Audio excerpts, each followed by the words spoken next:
So step one on getting the drive shaft out, use the 8mm socket and take out the front bolts.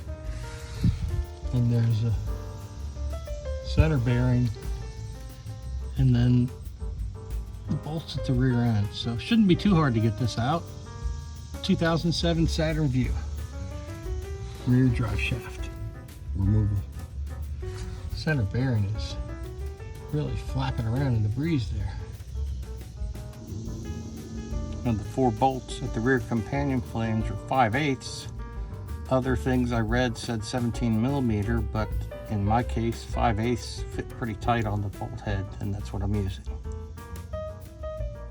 If you jack up one of the front wheels, you can spin the drive shaft around and get to all the bolts on the companion flange. And a couple taps with the pry bar, and there's the back of the drive shaft out.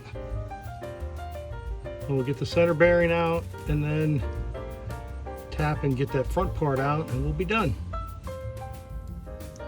2 13mm bolts hold on to center support, so we'll get those out. And we put the 2 bolts back in and tighten them up so we don't lose them.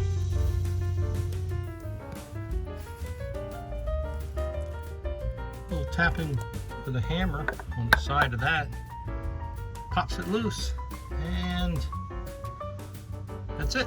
Make sure you mark the orientation of that and this so they go back together the same way. Same with the U-joint in the back. There we got the shaft out. So you can run these in 2-wheel drive mode, and that's what we're going to do until we get the center bearing fixed and check these U-joints and clean up the shaft and paint it. So that'll do it for this. Thanks for watching, folks.